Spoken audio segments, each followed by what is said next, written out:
So hello everyone, आज की session में करने वाले हैं मेरे भाई आपका एसएससी का ये सीरीज जो शुरू किए हैं, ये आपका जीके बूस्टर सीरीज शुरू किए हैं। मेरे भाई आप लोगों को पता होगा आपका एसएससी का नोटिफिकेशन आ चुका है। तो मेरे भाई आपका जो नोटिफिकेशन में है 14,000 प्लस सीट है, आपका 14,000 प्लस सीट है आपका। आप लोगों को ये जानकारी हो चुका होगा और आप लोगों को जीके जीएस में अच्छा नंबर आ सके, इसके लिए जीके बूस्टर सीरीज चालू किए हैं। तो आप इस वीडियो को लास्ट तक ज़रूर देखिएगा, क्योंकि ये मोस्ट एक्सपेक्टेड क्वेश्चन होगा जो आपके एग्ज़ाम में पूछने का ज़्यादा संभावित प्रश्न होगा। तो इसको करना आपको बहुत ज़रूरी है मेरे भाई। तो अगर आप हमारे चैनल पे नए हैं तो मेरे भाई वीडियो को आप लास्ट तक देखिएगा और आपको जो देने वाले हैं फुल डिस्कशन देने वाले हैं मेरे भाई, फुल डिटेल सॉल्यूशन करने वाले हैं। तो आप लास्ट तक देखिएगा। कुल मिला के इसमें 30 प्रश्न लेके आए हैं, लेकिन आप याद रखिएगा आपको 100 प्रश्न का जवाब मिलेगा। और मेरे भाई आपके इस सीरीज से बहुत ज़्यादा आपको हेल्प मिलेगा। तो आइए वीडियो की शुरुआत करते हैं। और अगर आपको इस क्लास का क्लास नोट्स पीडीएफ के फॉर्मेट में चाहिए तो आप हमारे टेलीग्राम चैनल से जुड़ सकते हैं, जिसका लिंक आपको वीडियो के डिस्क्रिप्शन में मिल जाएगा। तो आपको मेरे भाई हड़बड़ाना नहीं है, बस आपको इस सीरीज को देखना है। और ये सीरीज हमारा ख़त्म होने के बाद आपका लेटेस्ट जो 2024 में प्रश्न पूछा गया है, लेटेस्ट जो 2024 में प्रश्न पूछा गया है वो प्रश्न भी आपको कराने वाले हैं। तो आइए वीडियो की शुरुआत करते हैं और प्रश्न संख्या 1 से देखिएगा। और यहाँ से शुरू करने हैं आज हम मेरे भाई हिस्ट्री का मॉडर्न हिस्ट्री शुरू कर रहे हैं। और मॉडर्न हिस्ट्री में आपका भारत में यूरोपीय कंपनियों का आगमन का फुल डिस्कशन क्वेश्चन का करने वाले हैं, फुल ऑपरेशन करने वाले हैं। तो आप लोग पेशेंस बना के वीडियो को देखिए, सीखिए। तो आइए प्रश्न संख्या 1 पे आते हैं और प्रश्न संख्या 1 देखिएगा क्या कह रहा है। प्रश्न संख्या 1 कह रहा है गोवा की लड़ाई किस वर्ष में लड़ी गई थी। तो गोवा की लड़ाई तो मेरे भाई आपका बिल्कुल राइट आंसर हो जाएगा, 1510 में लड़ा गया था। ये किसके और किसके बीच लड़ा गया था तो देखिएगा, सुनिएगा इसका डिस्कशन मेरे भाई, देखिएगा। तो 1510 ईस्वी में पुर्तगालियों ने अल्बुकर्क के नेतृत्व में, किसके नेतृत्व में तो अल्बुकर्क के नेतृत्व में पुर्तगालियों ने सत्तारूढ़ बीजापुर के सुल्तान थे यूसुफ आदिल शाह। यूसुफ आदिल शाह बीजापुर के सुल्तान थे, जिसको पराजित कर अल्बुकर्क ने गोवा को जीत लिया। और किस ईस्वी में जीता तो आप याद रखिएगा, बीजापुर का सुल्तान, बीजापुर का सुल्तान था कौन तो मेरे भाई बीजापुर का सुल्तान था यूसुफ आदिल शाह। यूसुफ आदिल शाह। और पुर्तगाली के तरफ से, यानी पुर्तगाल के तरफ से पुर्तगालियों में का नेतृत्व कर रहा था अल्बुकर्क। कौन कर रहा था तो अल्बुकर्क कर रहा था। और मेरे भाई इसमें अल्बुकर्क का जीत होता है और आदिल शाह का हार होता है। और 1510 ईस्वी में पुर्तगालियों के द्वारा गोवा को जीतकर पुर्तगाली कंपनी में शामिल किया गया। और यहाँ पे एक बात जानना ये है, ये जो अल्बुकर्क है, ये अल्बुकर्क पुर्तगाली शक्ति का पुर्तगाली शक्ति का वास्तविक संस्थापक माना जाता है, वास्तविक संस्थापक माना जाता है अल्बुकर्क। तो इस प्रश्न को आप समझ चुके हैं। जो बीजापुर का सुल्तान हुआ करता था यूसुफ आदिल शाह, और पुर्तगाली का नेतृत्व कर रहा था, पुर्तगालियों में नेतृत्व कर रहा था अल्बुकर्क, जिसके बीच दोनों के बीच लड़ाई हुआ। इस लड़ाई को गोवा की लड़ाई कहते हैं, और गोवा की लड़ाई में यूसुफ आदिल शाह की हार होती है और अल्बुकर्क की जीत होती है। और अल्बुकर्क जब जीत का हासिल करता है तो 1510 ईस्वी में गोवा को अपने साम्राज्य में शामिल कर लेता है। तो ये प्रश्न आपको समझ में आ गया, क्लियर हुआ। बढ़े नेक्स्ट प्रश्न की ओर। तो आइए नेक्स्ट प्रश्न को देखते हैं। नेक्स्ट प्रश्न आपके सामने है। नेक्स्ट प्रश्न देखिएगा। नेक्स्ट प्रश्न क्या कह रहा है? कह रहा पुर्तगालियों द्वारा श्रीलंका की खोज किस वर्ष की गई थी? यानी पुर्तगालियों के द्वारा श्रीलंका को किस वर्ष खोजा गया था? तो 1505 ईस्वी में। किस ईस्वी में? तो 1505 ईस्वी में। मेरे भाई अगर श्रीलंका की बात करें तो ये आपका इंडिया का मैप होता है, ये आपका इंडिया का मैप होता है, ये आपका इंडिया का मैप होता है। और इधर आपका अरेबियन सी होता है, यानी अरब सागर होता है, अरब सागर होता है। इधर आपका बंगाल की खाड़ी होता है। और नीचे अगर बात करें तो नीचे आपका हिंद महासागर होता है, हिंद महासागर होता है। तो यहाँ पे आप देखेंगे तो यहाँ पे आपका श्रीलंका बसा हुआ है। कौन है? तो ये आपका श्रीलंका बसा हुआ है।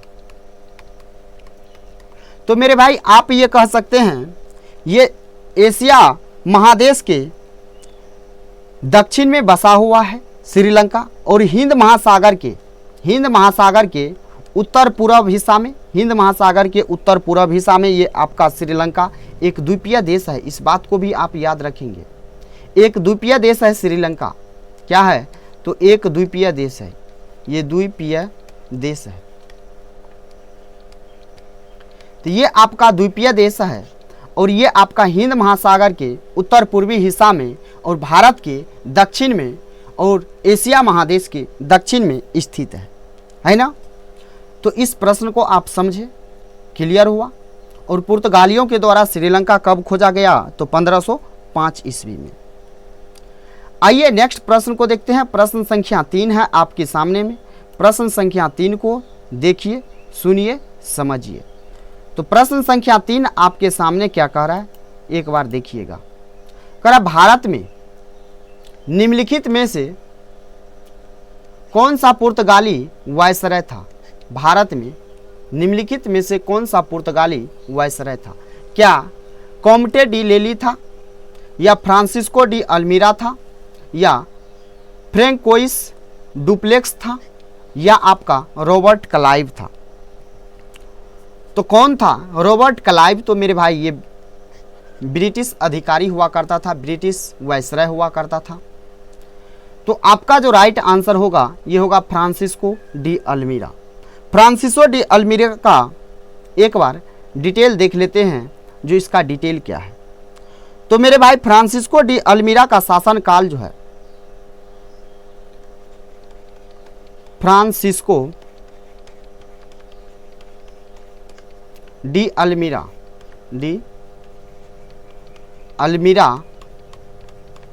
का शासनकाल जो है ये आपका 1505 से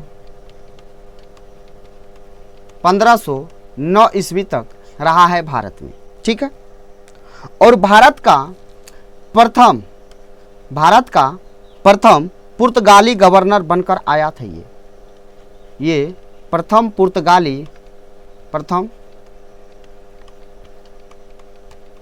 पुर्तगाली गवर्नर बनकर आया था। ये भारत प्रथम पुर्तगाली गवर्नर बन के आया था। कौन? तो अल्मीरा। मेरे भाई सरकार की ओर से निर्देश था कि वह भारत में ऐसे पुर्तगाली दुर्ग बनाए, यानी पुर्तगाल के तरफ से ये पुर्तगाली सरकार की तरफ से ये निर्देश था, ये आदेश था कि वह भारत में ऐसे पुर्तगाली दुर्ग बनाए जिसका लक्ष्य सुरक्षा न होकर हिंद महासागर के व्यापार में, यानी हिंद महासागर के साथ व्यापार करने में पुर्तगाली नियंत्रण स्थापित करना हो।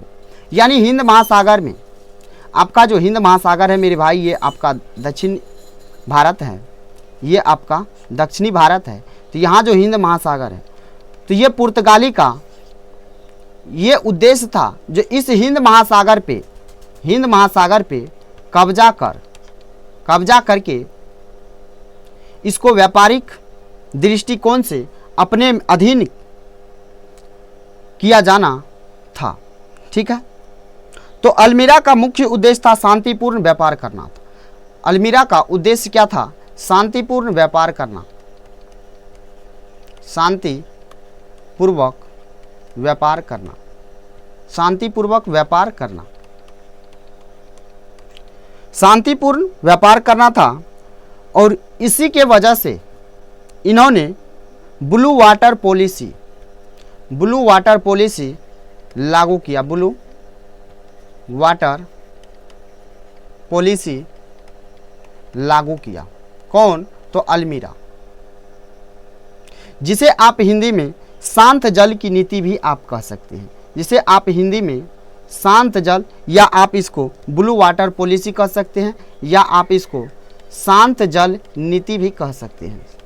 तो आपके प्रश्न में यह भी पूछा जा सकता है, जो शांत नीति जल या ब्लू वाटर पॉलिसी किसके द्वारा लाया गया था? तो मेरे भाई, भारत के प्रथम पुर्तगाली गवर्नर अल्मीरा के द्वारा ब्लू वाटर पॉलिसी लाया गया था। ठीक है, इस प्रश्न को समझे आप। इसका डिस्कशन आपको कैसा लग रहा है मेरे भाई? आप कमेंट बॉक्स में लिख के ज़रूर बताइएगा जो आपको वीडियो पसंद आ रहा है या नहीं आ रहा है। अगर आपको इस क्लास का क्लास नोट्स PDF के फॉर्मेट में चाहिए तो आप हमारे टेलीग्राम चैनल से जुड़ सकते हैं, जिसका लिंक आपको वीडियो के डिस्क्रिप्शन में दे दिया गया है। तो आप वहां से जाके ज्वाइन हो सकते हैं और ये PDF प्राप्त कर सकते हैं। और फुल डिस्कशन कर रहे हैं मेरे भाई, आपको कैसा लग रहा है? तो आइए प्रश्न संख्या 4 पे आते हैं और प्रश्न संख्या 4 देखिएगा क्या कह रहा है। प्रश्न संख्या 4 कह रहा है, निम्नलिखित में से किसने वर्ष 1503 ईस्वी में भारत में पहला यूरोपीय किला बनाया? किसने यूरोपीय किला बनाया 1503 ईस्वी में? तो मेरे भाई 1503 ईस्वी में किसने बनाया? तो पुर्तगालियों के द्वारा 1503 ईस्वी में बनाया गया। अंग्रेज तो मेरे भाई 1600 ईस्वी में आया था। अंग्रेज 1600 ईस्वी में आया था। तो यूरोपीय शक्तियों में पुर्तगाली कंपनी ने भारत में सबसे पहले प्रवेश किया। ये यूरोपीय कंपनी में सबसे पहले कौन प्रवेश किया? तो ये मेरे भाई पुर्तगाली सबसे पहले भारत प्रवेश किया। कौन? तो पुर्तगाली कंपनी। भारत के लिए नए समुद्री मार्ग का खोज पुर्तगाली व्यापारी के द्वारा खोजा गया, और वो व्यापारी कौन था? तो वास्को डी गामा। तो भारत के लिए नए समुद्री मार्ग, नए समुद्री मार्ग की खोज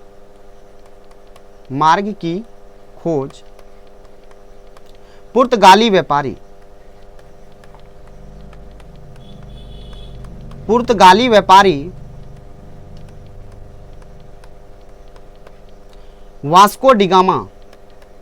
वास्को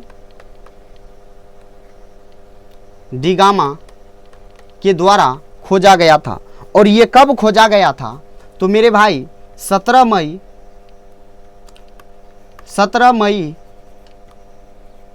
1498 ईस्वी को, 17 मई 1498 ईस्वी को भारत में व्यापार के लिए नए समुद्री मार्ग की खोज पुर्तगाली व्यापारी वास्को डी गामा किया था। और वो तारीख था आपका 17 मई 1498 ईस्वी। और ये जो वास्को डी गामा आया था मेरे भाई, ये भारत के पश्चिमी तट कहाँ आया था? तो भारत के पश्चिमी तट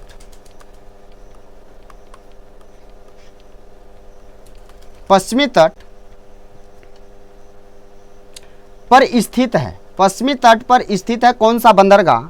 तो कालीकट बंदरगाह है।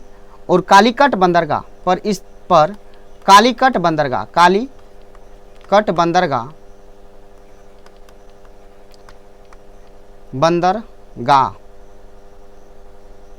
कहाँ पहुंचा? तो केरल के कालीकट बंदरगाह पहुंचा। और वहां जब पहुंचा तो मेरे भाई उसका जो है भारत के पश्चिमी तट पर ये कालीकट के बंदरगाह पे पहुंचा। तो इसके बाद मेरे भाई यहीं से माना जाता है जो भारत में प्रथम पुर्तगाली फैक्ट्री 1503 ईस्वी में, भारत में प्रथम पुर्तगाली फैक्ट्री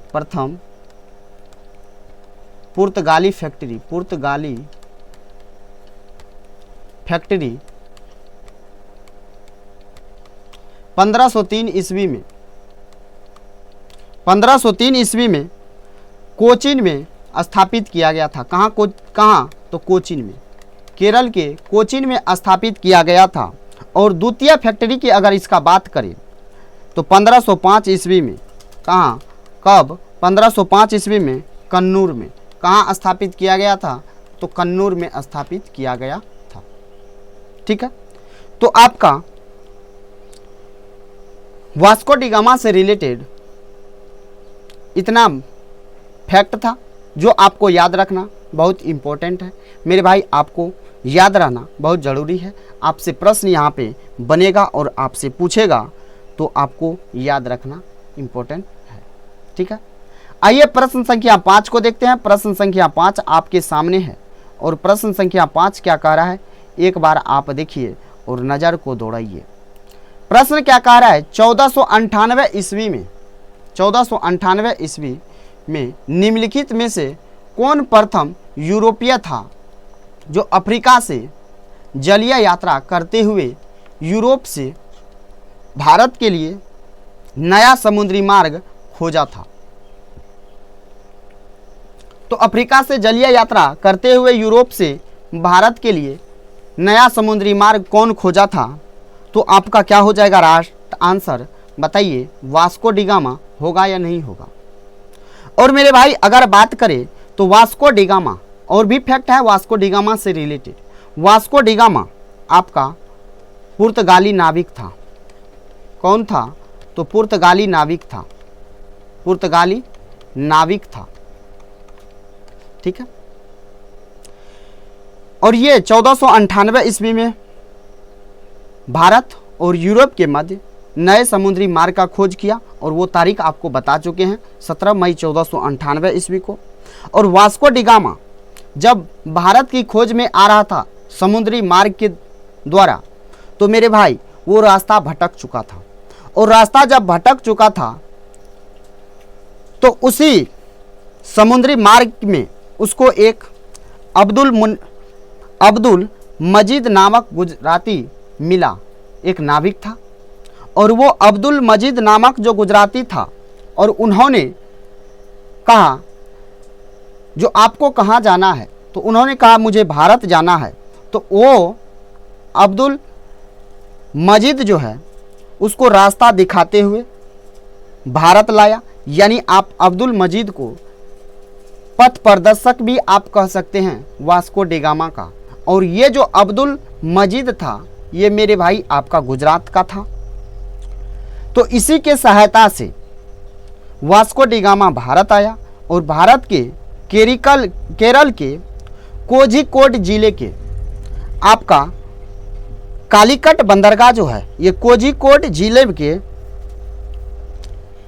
कालीकट पहुंचा। यानी कालीकट को कपड़ा भी कहा जा सकता है, कपाड़ भी आप ये भी कह सकते हैं, कालीकट को कपाड़ भी कर सकते हैं। तो यहाँ पहुँचा और यहाँ जब पहुँचा तो मेरे भाई यहाँ पे शासक हुआ करता था, यानी कालीकट का शासक कालीकट का शासक हुआ करता था जमोरिन। कौन हुआ करता था? तो जमोरिन। जमोरिन हुआ करता था कालीकट का शासक, और जमोरिन ने वास्को डी गामा का भव्य स्वागत किया, यानी अच्छे तरीके से उसका स्वागत किया। जब अच्छे तरीके से स्वागत किया और उसने तो उसे तो वास्को डी गामा को बहुत अच्छा लगा, वास्को डी गामा को बहुत अच्छा लगा। जब मेरे भाई वास्को डी गामा को अच्छा लगा तो ये भारत में कुछ दिनों तक रहे और भारत के केरल से ही कुछ मसाला लिया। और जब ये यूरोप लौट रहे थे, यानी पुर्तगाल लौट रहे थे, तो मेरे भाई ये कुछ मसाला अपने साथ लिए और साथ में लेकर ये यूरोप गए और यूरोप के मार्केट में उस मसाला को बेचा। जब उस मसाला को बेचा तो उसे 60 गुना अधिक मुनाफा हुआ। जब यूरोप के बाजार में यूरोप बाजार में मसाला को बेचा तो मेरे भाई उसको 60 गुना अधिक मुनाफा हुआ। 60 गुना अधिक मुनाफा हुआ। जब 60 गुना अधिक मुनाफा हुआ तो ये बात पूरे यूरोप मार्केट में, यूरोप बाजार में आग की तरह फैल गया। जब आग की तरह फैल गया तो सारा यूरोपवासी भारत की ओर चलने का योजना बनाया, प्लान बनाया। तो यहाँ तक आप समझे कि नहीं समझे? आप एक बार कमेंट बॉक्स में लिख के बताइए, यहाँ तक आप समझ चुके हैं या नहीं समझ चुके हैं।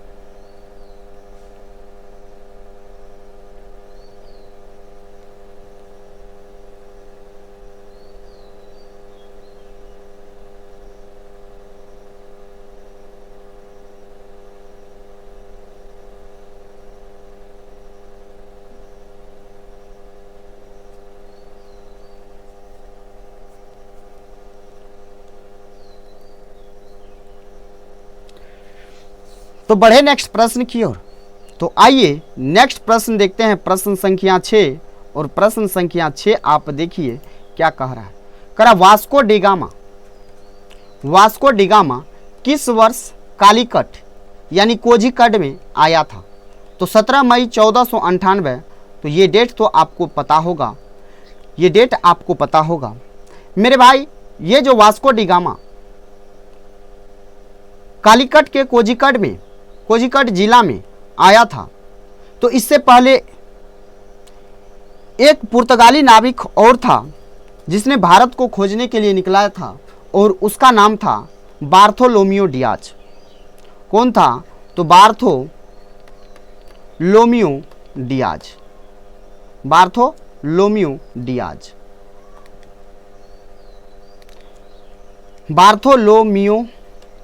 डियाज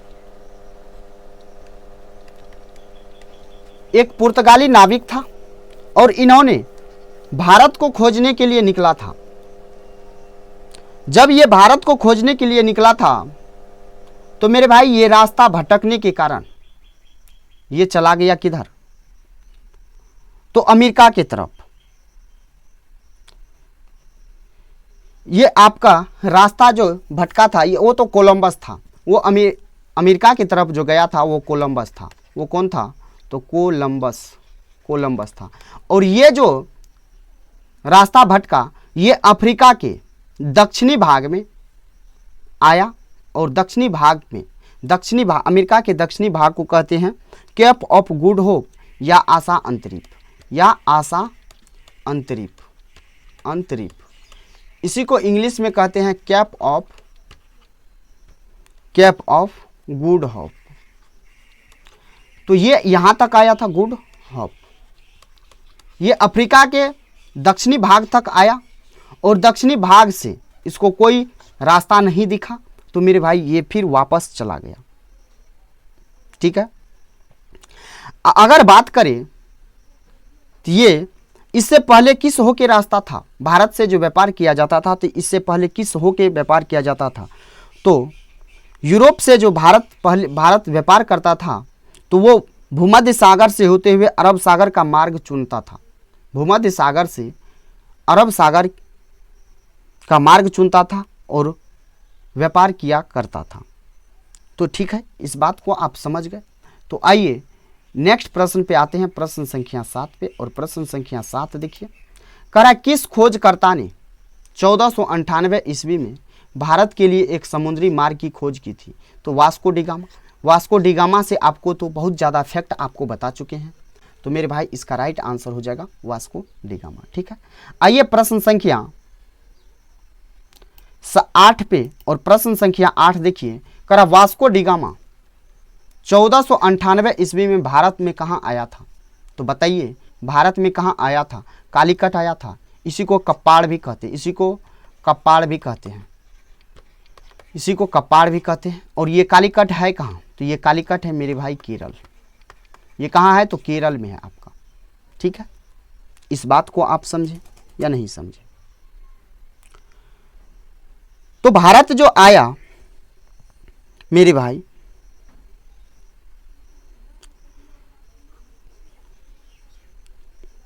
भारत आया। तो आइए अब नेक्स्ट प्रश्न को देखते हैं। नेक्स्ट प्रश्न देखिए, अगर यहां पे प्रश्न आपसे एक और पूछ दिया जाए, क्या प्रश्न पूछ दिया जाए जो वास्को डिगामा के बाद, वास्को डिगामा के बाद भारत आने वाला दूसरा पुर्तगाली यात्री कौन था? वास्को डिगामा के बाद दूसरा पुर्तगाली यात्री कौन था? दूसरा पुर्तगाली यात्री,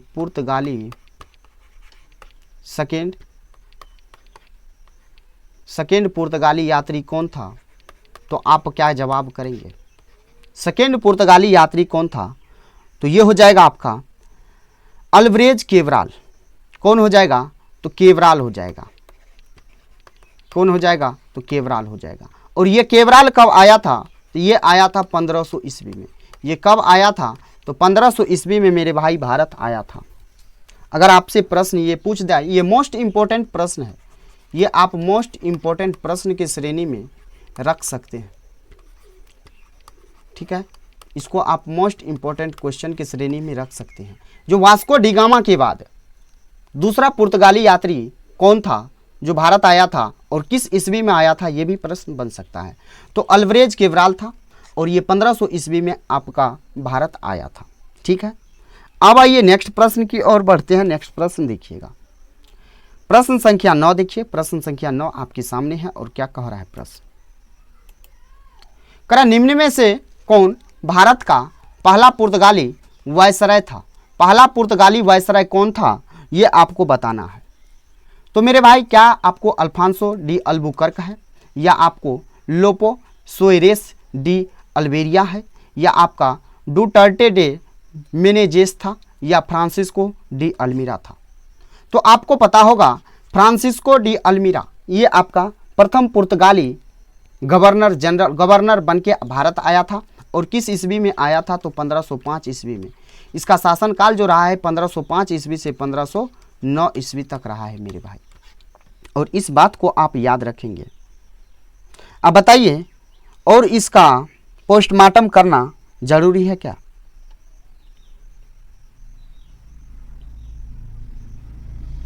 और अगर इसकी बात करें मेरे भाई, अगर इसकी बात करें ये अल्मीरा की बारे में, तो इसी के नेतृत्व से पुर्तगाली सेना ने किसके नेतृत्व से? तो अल्मीरा के नेतृत्व से पुर्तगाली सेना, कौन? तो पुर्तगाली सेना ने टर्की को, गुजरात को और मिस्र की संयुक्त सेना को, मिस्र की सेना को पराजित किया। यानी टर्की के सेना को पराजित किया, गुजरात के सेना को पराजित किया और मिस्र की सेना को पराजित किया। किसके नेतृत्व में? तो फ्रांसिस्को डी अल्मीरा के नेतृत्व में। ठीक है, आइए प्रश्न संख्या 10 को देखते हैं। प्रश्न संख्या 10 है आपके सामने है और एक बार आप ध्यान दीजिएगा प्रश्न संख्या 10 क्या कह रहा है। प्रश्न संख्या 10 को देखिएगा, कह रहा है ब्रिटिश सेना और डच सेना के बीच जो बेदरा का युद्ध हुआ है, यानी बैटल ऑफ बेदरा का युद्ध कब लड़ा गया था। ब्रिटिश सेना और डच के बीच जो लड़ा गया था बेदरा का युद्ध, ये किस ईस्वी में लड़ा गया था। तो ये हो जाएगा 1759, यानी कि आपका 1759 ईस्वी में लड़ा गया था। कब लड़ा गया था? 1759 ईस्वी में लड़ा गया था ये बेदरा का युद्ध। और मेरे भाई ये अगर तारीख पूछते तो ये आपका नवंबर 1759 आपका राइट आंसर होगा। और अगर बात करें तो इस युद्ध यानी यह युद्ध अंग्रेजों और डचों के बीच बंगाल के संसाधनों की प्राप्ति हेतु लड़ा गया था। यानी अंग्रेज और डच के बीच जो ये युद्ध लड़ा गया था, ये बंगाल के संसाधनों के लिए, यानी बंगाल के संसाधन को प्राप्त करने के लिए लड़ा गया था। और इसमें जो है अंग्रेजी सेना की जीत हुई और डच सेना की हार हुई। अगर इस युद्ध में बात करें, इस युद्ध में डच का हार हुआ, डच की सेना का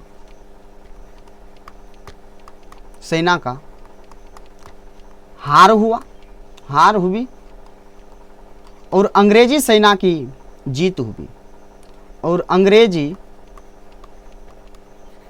सेना की जीत हुई। ठीक है, तो चलिए इससे इतना ही रहने देते हैं। अब नेक्स्ट प्रश्न को देखिए। नेक्स्ट प्रश्न आपके सामने है 11 नंबर प्रश्न। प्रश्न कह रहा है, क्या कह रहा है प्रश्न? कह रहा है डैश व्यापारिक कंपनियों ने मुगल साम्राज्य के दौरान 1605 ईस्वी में भारत में मछलीपट्टनम में अपने ठिकाने स्थापित किए। यानी कौन व्यापारिक कंपनी थे जो 1605 ईस्वी में भारत में मछलीपट्टनम में अपने ठिकाने स्थापित किए थे? तो मेरे भाई 1605 ईस्वी में जो था वो था डच कंपनी, वो था डच ईस्ट इंडिया कंपनी, जो 1605 ईस्वी में भारत के मछलीपट्टनम, ये आपका आंध्र प्रदेश में पड़ता था, आंध्र प्रदेश में, ये आपका आंध्र प्रदेश में। ठीक है, मछलीपट्टनम में अपना फैक्ट्री स्थापित किया था। अगर बात करें तो डच को आप नीदरलैंड भी कह सकते हैं, डच को नीदरलैंड भी आप कह सकते हैं, कोई दिक्कत नहीं होगा। इसी को आप हॉलैंड भी कह सकते हैं, इसमें कोई दिक्कत नहीं होगा। नीदरलैंड को डच हॉलैंड भी कह सकते हैं। जो 1602 ईस्वी में अलग अलग डच कंपनियों को मिलाकर, किस ईस्वी में? 1602 ईस्वी में, 1602 ईस्वी में अलग अलग कंपनियों को मिलाकर United East India Company of Netherland, क्या नाम था? तो यूनाइटेड ईस्ट इंडिया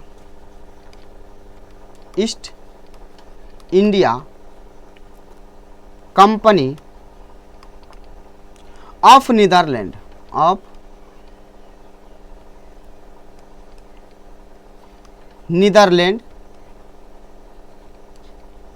की स्थापना किया। जो इसका उद्देश्य क्या था? तो व्यापारिक संस्था चलाना, इसका उद्देश्य क्या था? तो ये आप ये भी कह सकते हैं, ये एक व्यापारिक संस्था था। ये एक क्या था? तो व्यापारिक संस्था था, ये एक व्यापारिक संस्था था। और मेरे भाई, और इन्होंने मुगल साम्राज्य के दौरान, यानी मुगल बादशाह के दौरान, मुगल शासन के दौरान 1605 ईस्वी में, कब? 1605 ईस्वी में मछलीपट्टनम कहिए या मछलीपट्टनम कहिए में अपना प्रथम फैक्ट्री स्थापित किया था। प्रथम फैक्ट्री स्थापित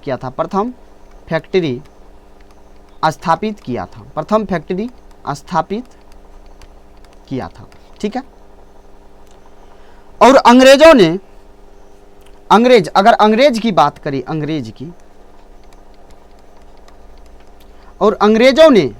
ने 1613 ईस्वी में, कब? 1613 ईस्वी में 1613 ईस्वी में सूरत में अपना अस्थाई फैक्ट्री स्थापित किया था। 1613 ईस्वी में कहाँ पे?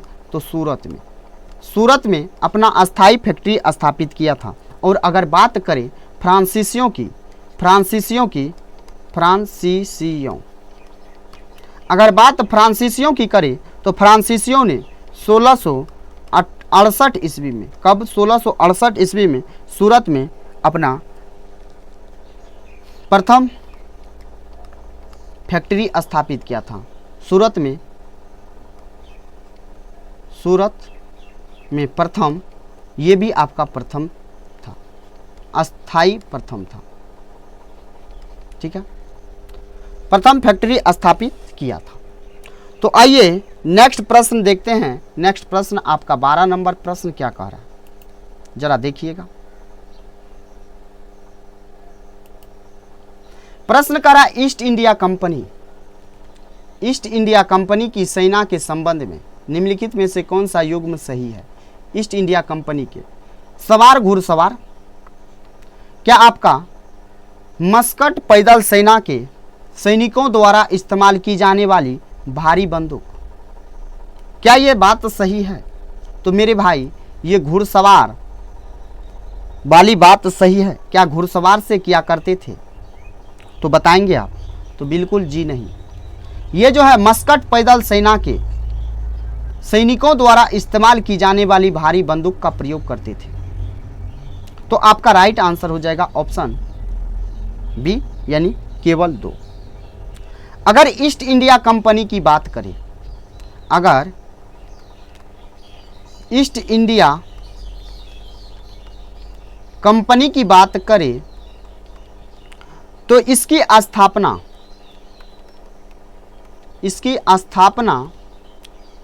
31 दिसंबर 1600 ईस्वी को हुआ। और इस कंपनी का पहला गवर्नर जनरल जो है, इस कंपनी का पहला गवर्नर जनरल जो है वारेन हेस्टिंग्स को बनाया गया। वारेन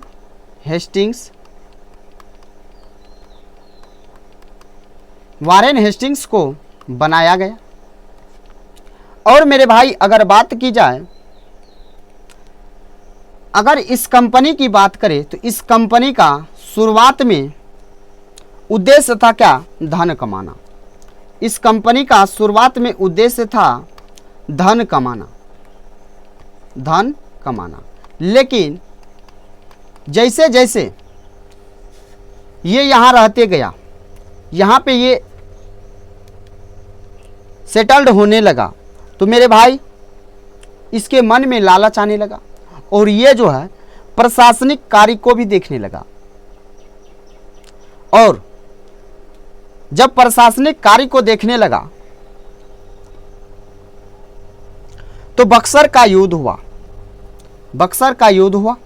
और इसी बक्सर के युद्ध से माना जाता है कि भारत में ब्रिटिश ईस्ट इंडिया कंपनी की स्थापना मानी जाती है। प्रशासनिक स्थापना तो नहीं कह सकते हैं, लेकिन ब्रिटिश ईस्ट इंडिया कंपनी की स्थापना मानी जाती है। और बक्सर का युद्ध जब हुआ, बक्सर का युद्ध हुआ, तो इस युद्ध में मस्कट पैदल सेना द्वारा, मस्कट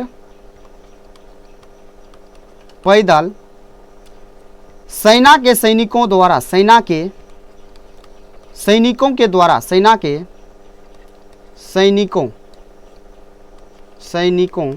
के द्वारा की जाने वाली बंदूक थी। तो इस प्रश्न को आप समझ गए मेरे भाई। तो आइए नेक्स्ट प्रश्न को देखते हैं। नेक्स्ट प्रश्न 13 नंबर आपके सामने है और प्रश्न देखिएगा क्या कह रहा है। कह रहा ईस्ट इंडिया कंपनी ने किस वर्ष बंगाल में द्वैध शासन प्रणाली को समाप्त कर दिया? तो बंगाल में द्वैध शासन को ईस्ट इंडिया कंपनी के द्वारा कब समाप्त किया गया, तो वो हो जाएगा आपका कौन सा डेट, वो हो जाएगा 1765 ईस्वी में। 1765 ईस्वी में द्वैध शासन समाप्त कर दिया गया। तो द्वैध शासन मेरे भाई होता क्या है, सबसे पहले इस बात को आप समझिए। अगर एक ही स्थान पे दो अलग अलग अधिकारी शासन करता है, उसे ही द्वैध शासन कहते हैं। जैसे एक ही स्थान पे है, एक हो सकता है आपका व्यापारिक अधिकारी और एक हो सकता है आपका प्रशासनिक अधिकारी। एक हो सकता है, आपको एग्जाम्पल के तौर पे समझा रहे हैं, एक हो सकता है आपका व्यापारिक अधिकारी, व्यापारिक, और एक हो सकता है आपका प्रशासनिक। जब ये दोनों अपने अपने अधिकार क्षेत्र में, एक ही क्षेत्र में शासन करते हैं, इसे ही क्या कहते हैं, द्वैध शासन। तो इस द्वैध शासन को समाप्त किसने किया, तो अगर बात करें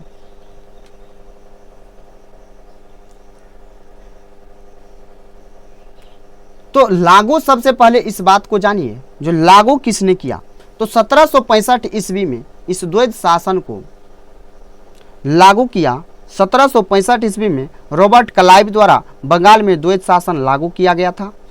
और यहां पे मेरे भाई पूछ रहा है, यहां आपका जो राइट आंसर हो जाएगा, ये हो जाएगा 1772 ईस्वी। ये आपका 1772 हो जाएगा, न कि आपका 1765 हो जाएगा।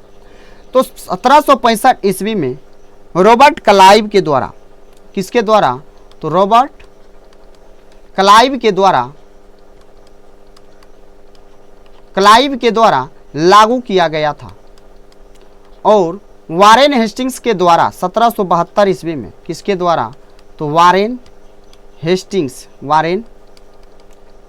हेस्टिंग्स के द्वारा समाप्त किया गया था 1772 ईस्वी में। तो आप समझे इस बात को।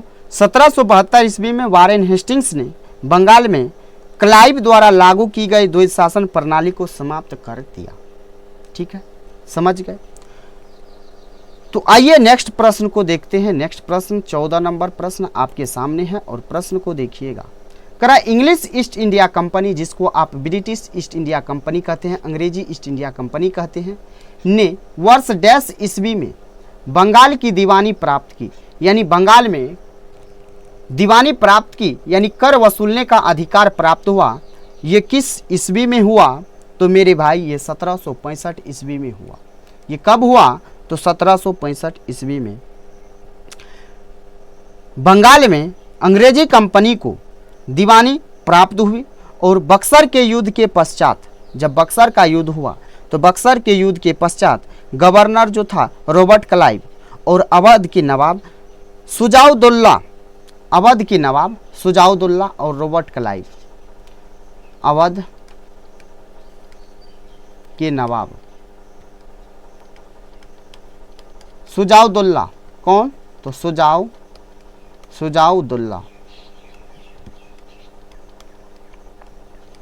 सुजाउद्दौला और मुगल सम्राट शाह आलम द्वितीय के साथ दो संधियां संपन्न हुई। प्रथम हुआ इलाहाबाद का संधि। तो इलाहाबाद का संधि अगर आपसे बात करें, ये जो बक्सर का युद्ध है, ये बक्सर का युद्ध मेरे भाई इलाहाबाद की संधि के तहत ही खत्म हुआ था।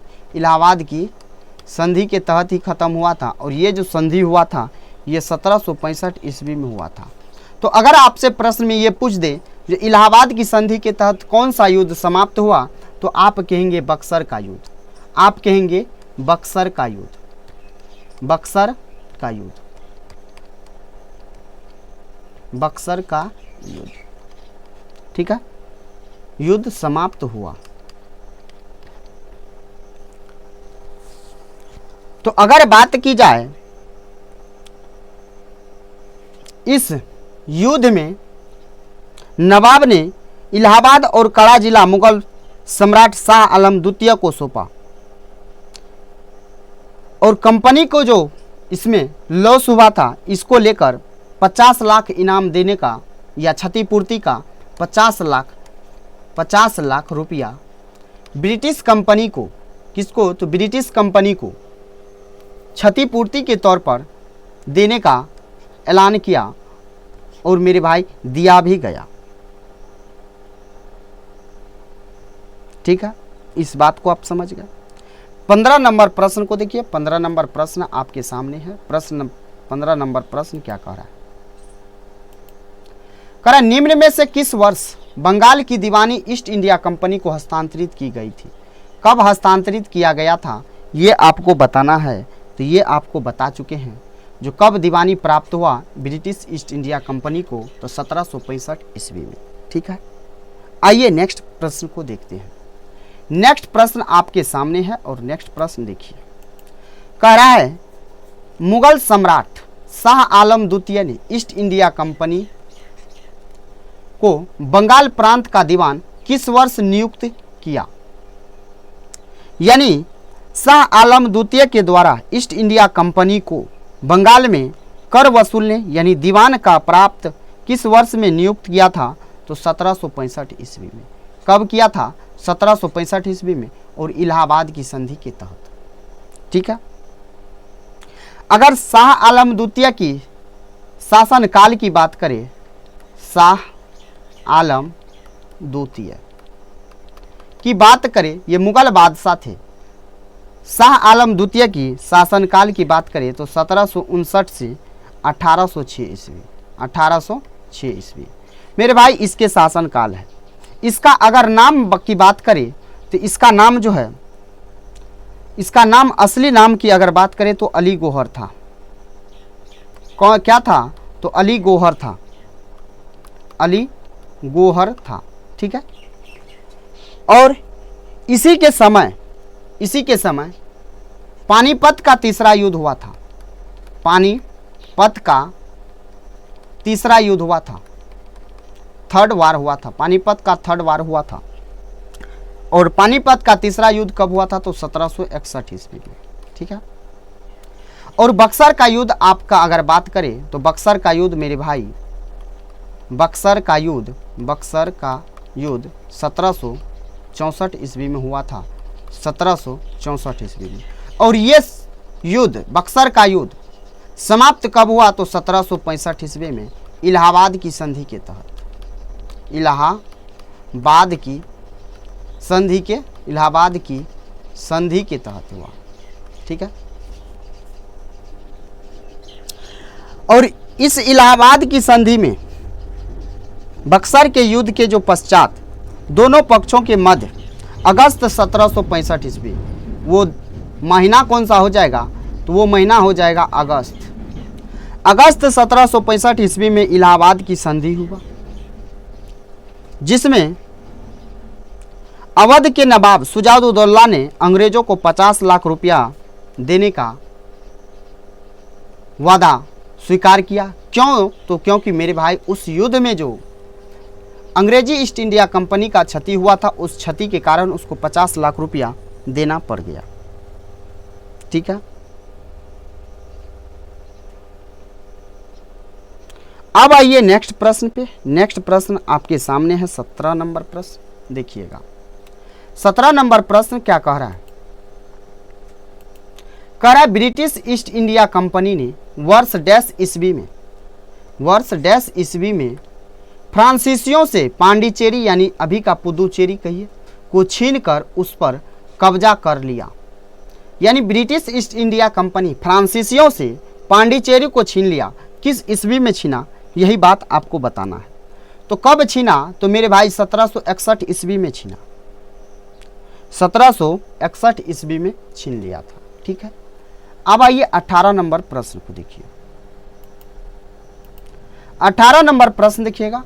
करा 1751 ईस्वी में द सीज ऑफ आर्केट यानी आर्कट का युद्ध घेराबंदी में कौन विजयी हुआ? फ्रेंच विजयी हुआ, पुर्तगाली विजयी हुआ, या डच विजयी हुआ, या अंग्रेज विजयी हुआ?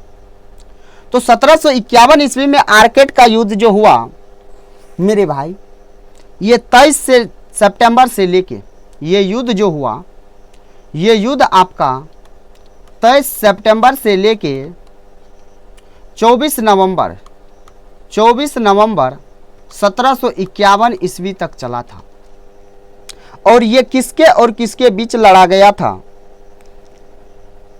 तो ये युद्ध मेरे भाई ब्रिटिश ईस्ट इंडिया कंपनी की सेनाओं के द्वारा आरकट से हुआ। किसके द्वारा? तो ब्रिटिश सेनाओं के द्वारा आरकट में हुआ था और इसका नेतृत्व कर रहा था। और ये किसके किसके बीच? तो अंग्रेजी सेना के बीच, अंग्रेजी सेना के बीच, अंग्रेजी सेना और कर्नाटक के नवाब के बीच, अंग्रेजी सेना और कर्नाटक के नवाब के बीच, के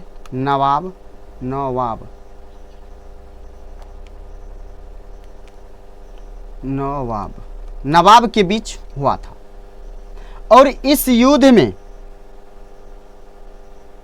अंग्रेजी सेना की जीत हुई थी, अंग्रेजी सेना की जीत हुई थी और इस कर्नाटक के नवाब का हार हुआ था। और मेरे भाई इसका जो जीत हुआ तो इसका नेतृत्व कर रहा था कौन? तो रॉबर्ट क्लाइव।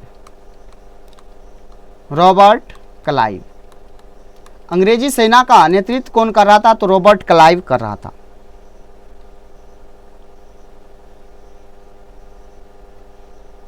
समझे इस बात को? क्लियर हुआ?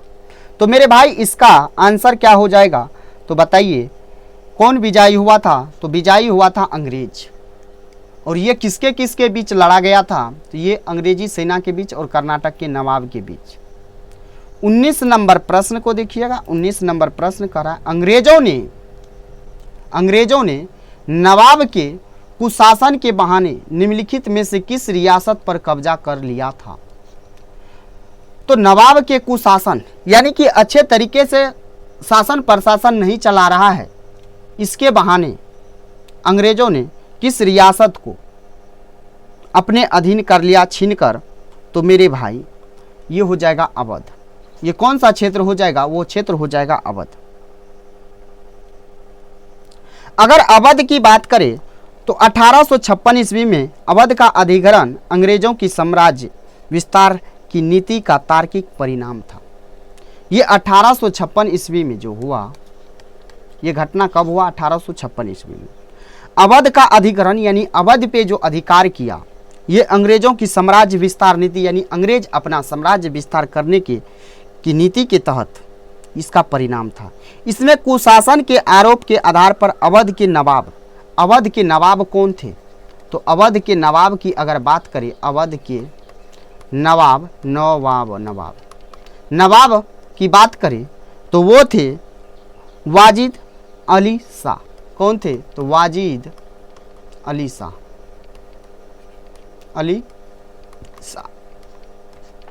वाजिद अली शाह थे और इसको गद्दी से हटा दिया। इसको क्या किया? गद्दी से हटा दिया।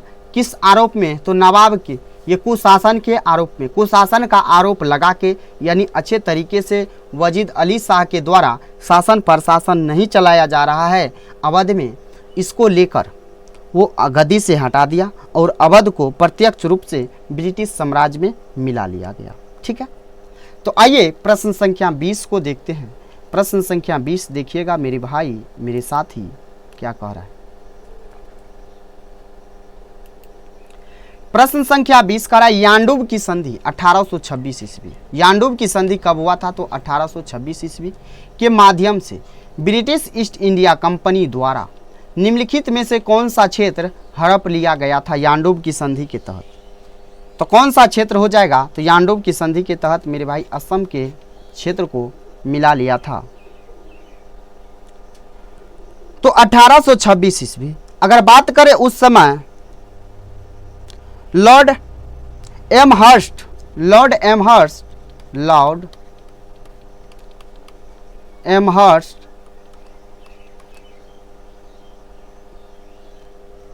के समय भारत के समय प्रथम आंग्ल वर्मा युद्ध, और इसका लॉर्ड एमहर्स्ट का शासनकाल का अगर बात करें तो 1823 से लेके 1828 ईस्वी।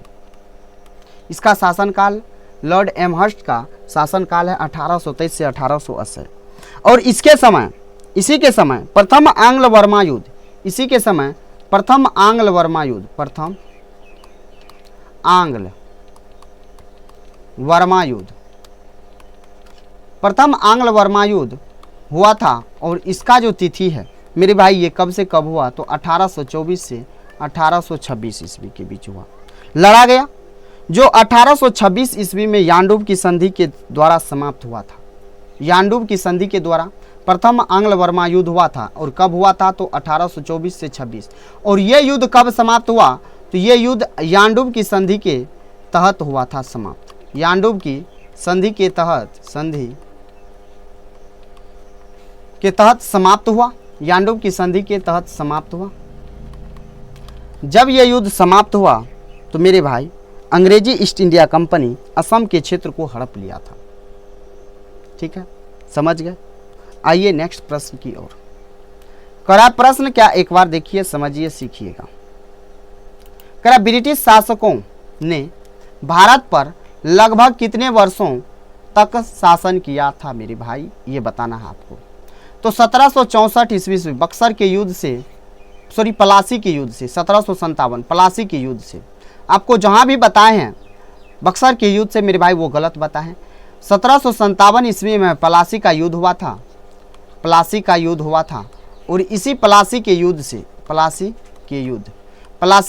से भारत में ब्रिटिश सत्ता का स्थापना माना जाता है और 1947 तक आपका ब्रिटिश का शासन रहता है। और देखेंगे तो आपको लगभग 200 वर्षों का गैप मिलेगा। लगभग में बोल रहे हैं, लगभग 200 वर्षों का गैप आपको देखने को मिलेगा।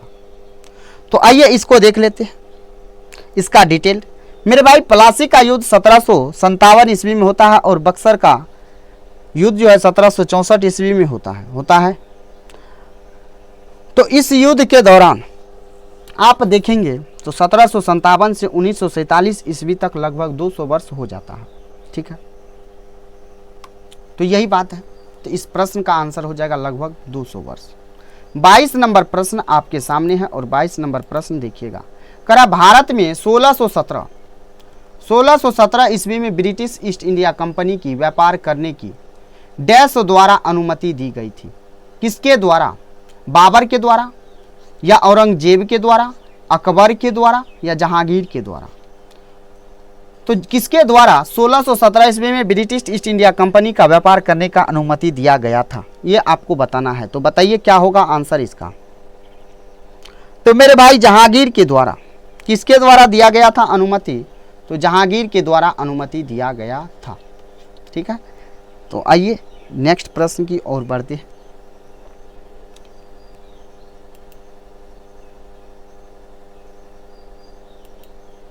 करा ईस्ट इंडिया कंपनी ने 1608 ईस्वी में कैप्टन विलियम हॉकिंस को सूरत में एक कारखाना खोलने की अनुमति लेने के लिए सम्राट डैश के दरबार भेजा गया। सम्राट डैश के दरबार यानी मुगल बादशाह किसके दरबार में भेजा गया था, इसका आपको राइट आंसर बताना है।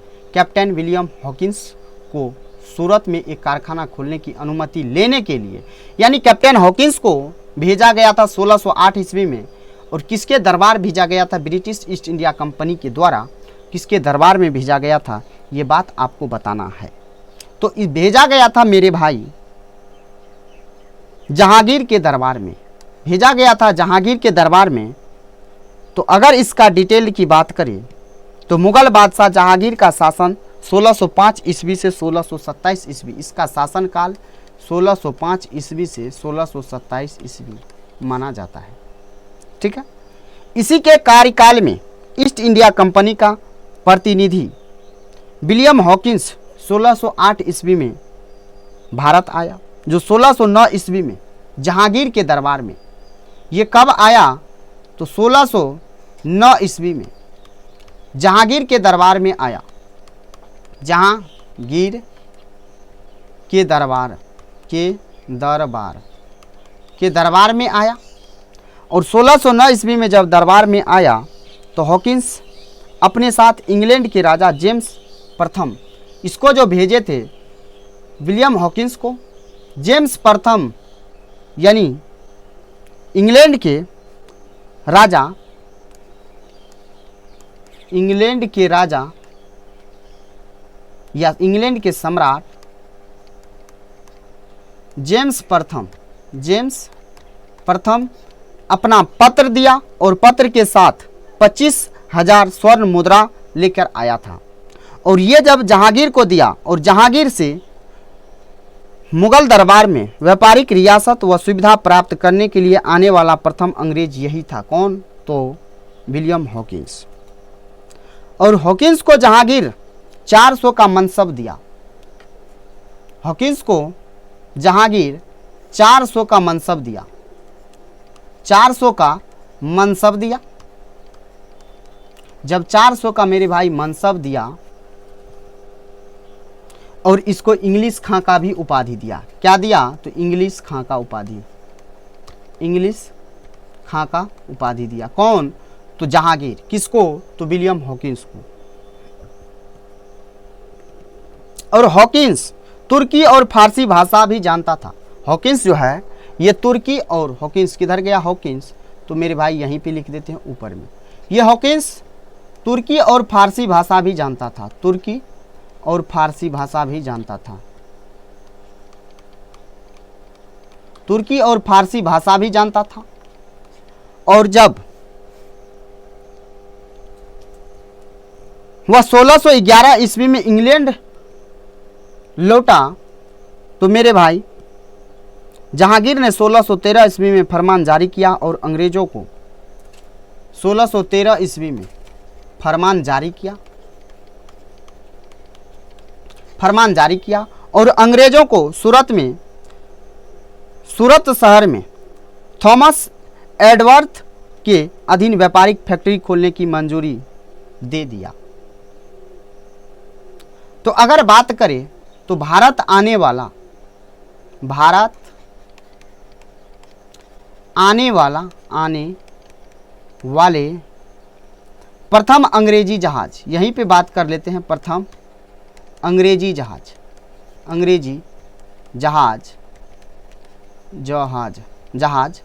रेड ड्रैगन था और इसी जहाज से मेरे भाई कैप्टन हॉकिंस आया था। इसी जहाज से कैप्टन हॉकिंस भारत आया था। ठीक है, आइए नेक्स्ट प्रश्न 24 नंबर प्रश्न को देखते हैं। प्रश्न देखिएगा, करा ईस्ट इंडिया कंपनी ने पूर्व के साथ व्यापार का इकलौता अधिकार प्रदान करने वाला चार्टर इंग्लैंड की शासक महारानी एलिजाबेथ प्रथम ने से किस वर्ष प्राप्त किया गया था? यानी अंग्रेजी ईस्ट इंडिया कंपनी को पूर्व देश के साथ यानी पूर्वी एशियाई देशों के साथ व्यापार करने का इकलौता अधिकार इसको प्रदान किया, तो वो कौन सा वर्ष था जो महारानी एलिजाबेथ प्रथम ने इसको पूर्वी एशियाई देशों के साथ व्यापार करने का अधिकार प्रदान किया था? तो वो कौन सा डेट हो जाएगा? वो हो जाएगा 1600 ईस्वी, 1600 ईस्वी।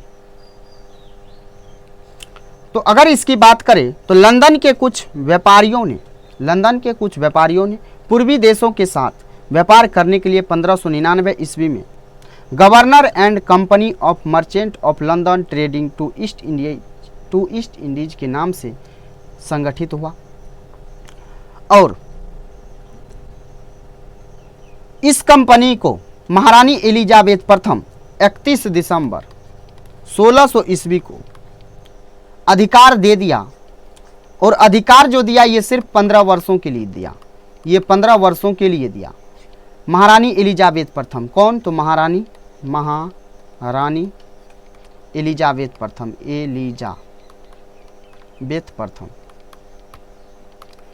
इसको अधिकार दिया 31 दिसंबर 1600 ईस्वी को। 15 वर्षों के लिए आप पूर्वी एशियाई देशों के साथ व्यापार कर सकते हैं। और 1609 ईस्वी में जेम्स प्रथम इंग्लैंड का सम्राट था यानी ब्रिटेन का सम्राट था। जेम्स प्रथम इसको अनिश्चित काल के लिए विशेषाधिकार दे दिया, विशेषाधिकार दे दिया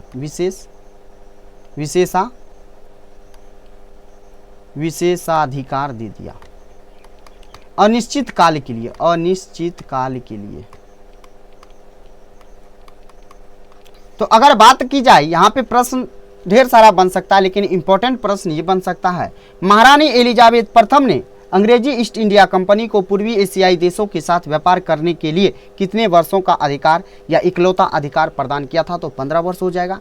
और अगर इसी का बात कर दे, ये बात जो ब्रिटेन के किस सम्राट ने या किस राजा ने अंग्रेजी ईस्ट इंडिया कंपनी को अनिश्चित काल के लिए व्यापार करने का अधिकार प्रदान किया? तो वो हो जाएगा 1609 ईस्वी में, और जेम्स प्रथम आपका बिल्कुल राइट आंसर हो जाएगा। ठीक है, तो आइए नेक्स्ट प्रश्न को देखिए। करा किस वर्ष में भारत के प्रशासन को महारानी विक्टोरिया की उद्घोषणा के द्वारा ब्रिटिश सम्राट के हाथों में सौंप दिया गया था? ब्रिटिश सम्राट के हाथों में महारानी विक्टोरिया के उद्घोषणा के द्वारा, यानी महारानी विक्टोरिया, इसी को कहते हैं महारानी एलिजाबेथ प्रथम को ही। ठीक है, तो कह रहा है किस वर्ष उद्घोषणा के द्वारा ब्रिटिश सम्राट के हाथों में सौंप दिया? ब्रिटिश सम्राट के हाथ में सौंप दिया भारत के शासन प्रशासन को। तो ये कब सौंपा गया? ये 1858 ईस्वी में सौंपा गया। 1858 ईस्वी में सौंपा गया था। आप लोगों को याद होगा जो 1857 ईस्वी में 1857 की क्रांति के नाम से जाना जाता है। 1857 की क्रांति के नाम से जाना जाता है। और ये क्रांति जब हुआ तो अगस्त 1858 ईस्वी में, अगस्त 1858 ईस्वी में ब्रिटिश संसद के द्वारा अधिनियम पारित करके ईस्ट इंडिया कंपनी अधिनियम पारित किया। किसके द्वारा? ब्रिटिश संसद के द्वारा। ब्रिटिश संसद के द्वारा मेरे भाई अधिनियम पारित किया गया। अधिनियम पारित किया गया और इस अधिनियम के तहत ईस्ट इंडिया कंपनी का शासन को समाप्त किया गया। कंपनी के शासन को समाप्त किया गया और ब्रिटिश क्राउन के शासन प्रशासन के हाथों में सौंप दिया गया और भारत की सत्ता को नियंत्रण ब्रिटिश सम्राट को सौंप दिया गया। ठीक है, इस बात को समझ गए। इस अधिनियम द्वारा भारत के गवर्नर जनरल को वायसराय, यानी इस अधिनियम के द्वारा, इसी अधिनियम में यह बात कहा गया जो भारत का गवर्नर जनरल है, इसको वायसराय कहा जाएगा। अब इस अधिनियम के बाद वायसराय कहा जाएगा। तो गवर्नर जनरल के पद को बदलकर वायसराय कर दिया गया। किस अधिनियम के तहत? तो 1858 ईस्वी के अधिनियम के तहत। ठीक है, समझ गए। तो आइए नेक्स्ट प्रश्न की ओर बढ़ते हैं। नेक्स्ट प्रश्न देखिएगा, कह रहा है वांडीवास के युद्ध में इंग्लिश सेना ने डैश को हराया था? इंग्लिश सेना वांडीवास के युद्ध में किसको हराया था? ये बताना है आपको, किसको हराया था। तो मेरे भाई ये फ्रांसीसी को हराया था। फ्रांसीसी की सेना को हराया था वांडीवास के युद्ध में। ठीक है, अब आइए नेक्स्ट प्रश्न को देखिए। नेक्स्ट प्रश्न आपके सामने है,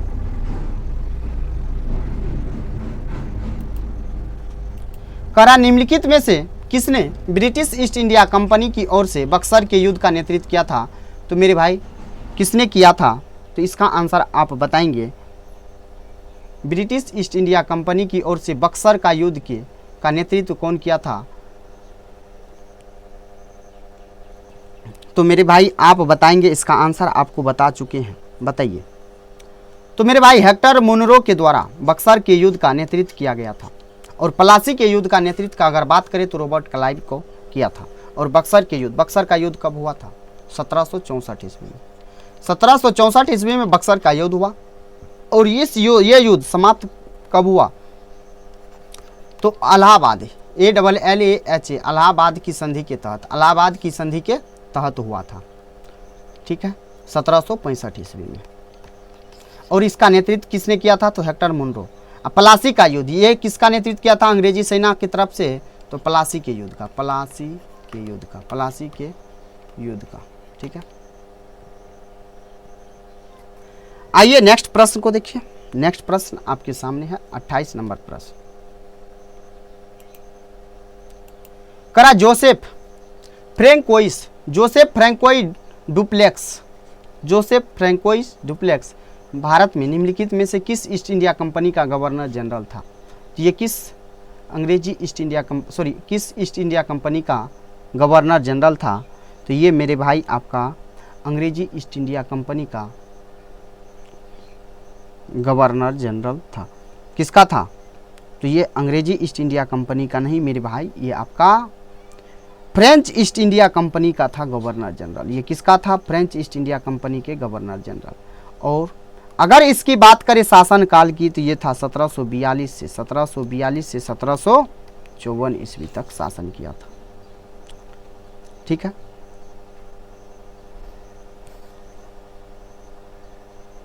और इसी के नेतृत्व में अगर बात की जाए, इसी के नेतृत्व में अगर बात की जाए तो प्रथम कर्नाटक युद्ध हुआ था। प्रथम कर्नाटक युद्ध हुआ था। कब हुआ था? तो 1746 से 1748 ईस्वी में। 1746 से 1748 ईस्वी के बीच हुआ था प्रथम कर्नाटक युद्ध, जिस युद्ध के कारण डुप्लेक्स को फ्रांस बुला लिया गया। ठीक है। आइए नेक्स्ट प्रश्न पे आते हैं। 29 नंबर प्रश्न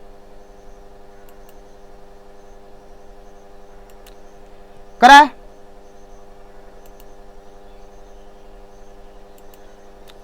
फ्रांसीसी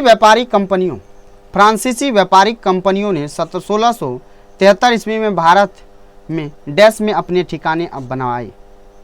यानी कहाँ पे कंपनी स्थापित किया था फ्रांसीसी? तो कहाँ पे किया था? 1673 ईस्वी में बताना है आपको। तो मेरे भाई पांडिचेरी में किया था। कहाँ किया था? तो पांडिचेरी में किया था। आइए 30 नंबर प्रश्न को देखते हैं। पकड़ा फ्रांसीसी यात्री फ्रांसवा बर्नियर किस वर्ष भारत आया था? फ्रांसीसी यात्री फ्रांसवा किस वर्ष भारत आया था? इसका आंसर बताना है। 1656 ईस्वी में ये आया था। ये कब आया था भारत? तो मेरे भाई ये आया था 1656 ईस्वी में। 1656 ईस्वी में आया था।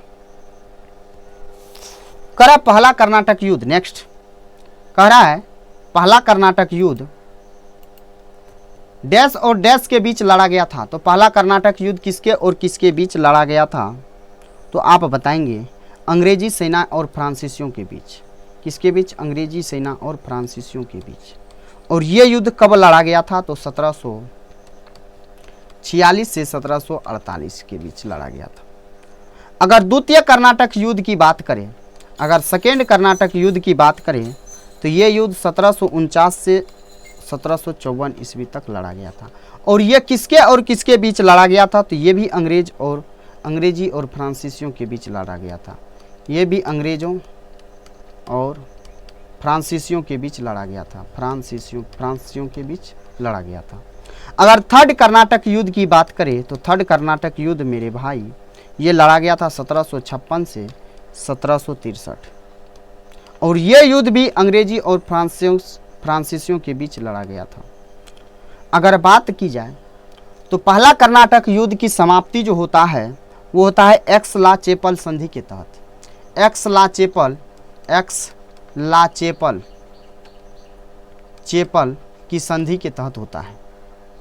और दूसरा जो होता है, ये जो समाप्त होता है दूसरा कर्नाटक युद्ध, ये युद्ध मेरे भाई पांडिचेरी की संधि के तहत होता है। पांडिचेरी की संधि के तहत होता है। और तीसरा की अगर बात करें समाप्ति की बात, तो तीसरा जो है पेरिस की संधि के तहत होता है। पेरिस की संधि के तहत होता है। पेरिस की संधि के तहत दूसरा युद्ध, तीसरा कर्नाटक युद्ध समाप्त होता है। तो मेरे भाई आज की इस वीडियो में इतना ही रखते हैं। और आपको वीडियो कैसा लगा है, वीडियो के कमेंट बॉक्स में आप कमेंट जरूर कीजिएगा। अगर वीडियो पसंद आया है, डिस्कशन आपको अच्छा लगा है, तो आप हमारे चैनल को सब्सक्राइब जरूर कर लीजिएगा। तो चलिए दोस्त, फिर मिलते हैं नेक्स्ट वीडियो में। तब तक के लिए जय Hind, bye bye, take care दोस्त। ख्याल रखिएगा अपना और अपने परिवारों का।